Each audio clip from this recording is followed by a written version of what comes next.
Things depressed people should not do. When someone is severely depressed, certain well-meaning but misguided pieces of advice can actually make things worse. Here are 3 common suggestions that often appear in self-help spaces like Quora, but can be harmful for those dealing with deep depression. 1.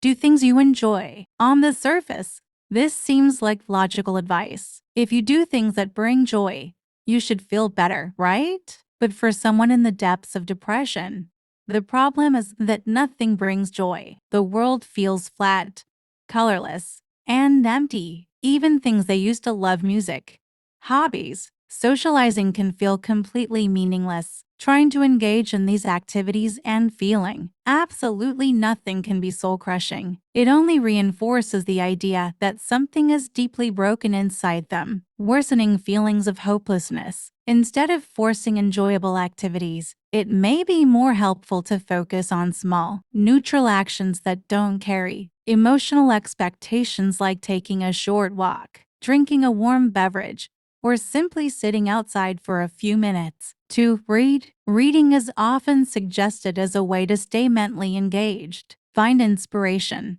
or escape from painful emotions. But for someone who is severely depressed, reading can feel impossible. Concentration is often impaired, making it difficult to follow even a short paragraph. Words blur together, and the effort to process them can be exhausting. Instead of setting a goal to read, which may lead to frustration and self-criticism, a depressed person might benefit from passive forms of engagement, like listening to calming music, watching simple videos, or even just sitting in silence without pressure to do anything. 3.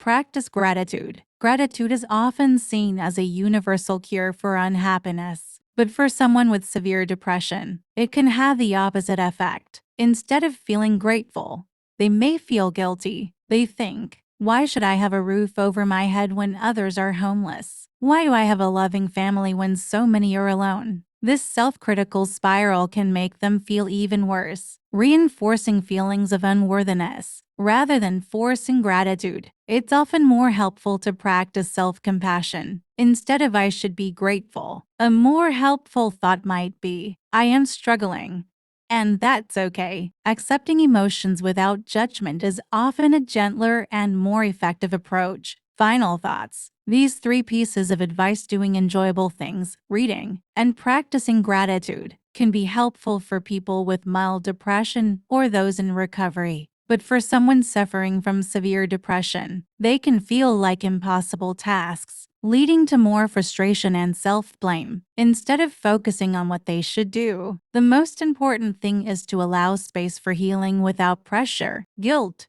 or unrealistic expectations. Small, neutral steps, like eating regularly, getting enough sleep, and seeking professional help, are often far more beneficial than forcing activities that feel impossible. Follow Mental Health with Omoy for more insights on mental well-being.